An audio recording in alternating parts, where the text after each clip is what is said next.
Oui,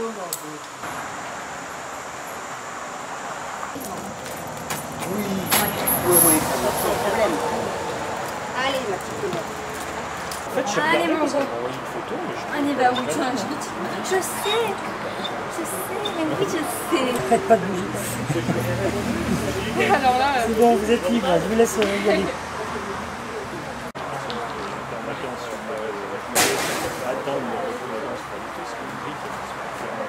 Nous avons beaucoup de choses encore à apprendre, à développer dans notre société, dans notre ensemble, dans notre rapport au vivant, dans notre rapport aux animaux, dans notre rapport aux animaux sauvages, aux animaux d'élevage, aux animaux de compagnie.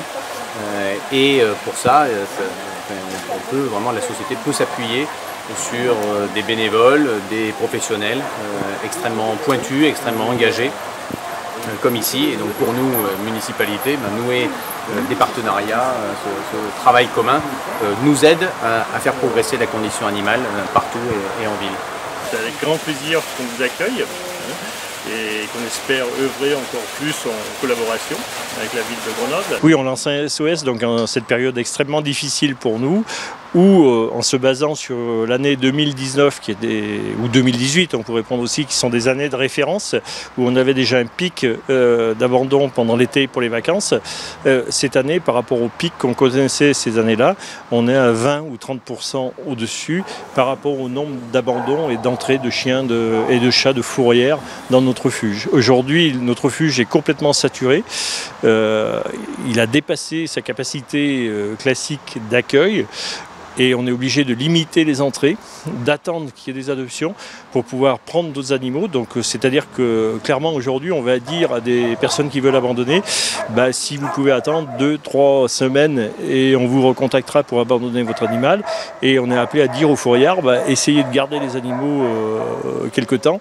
On vous les prendra, mais dès qu'on aura des places qui se sont libérées.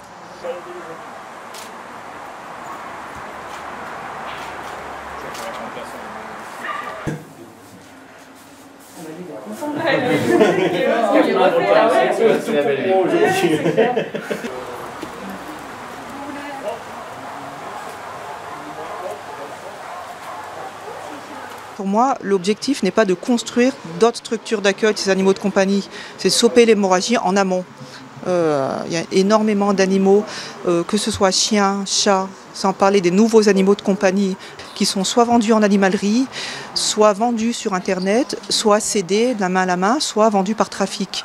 Je pense qu'il faut vraiment une action coup de poing par le biais législatif pour enrayer la possibilité d'acheter ou d'acquérir un animal comme si c'était un paquet de lessive. Voilà.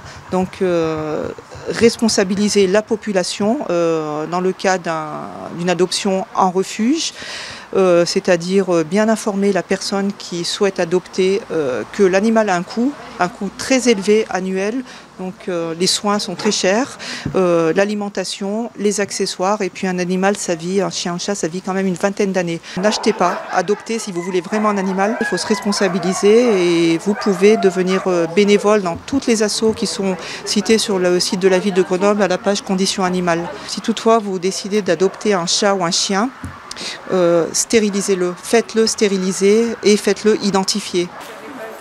Merci beaucoup.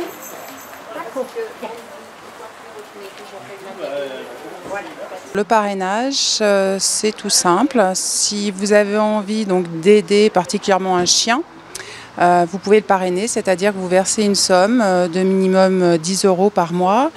Et avec cette somme, on peut faire des petits plus pour le chien, c'est-à-dire lui offrir une séance de toilettage. S'il a besoin de cours d'éducation, l'amener à l'éducation. Voilà. Et puis il y a la possibilité aussi pour le parrain de venir le matin promener le chien en lui faisant faire des balades qui sont au-delà de la demi-heure qui est normalement réglementaire pour les promenades de l'après-midi. Donc voilà, ça permet de faire une petite randonnée au chien.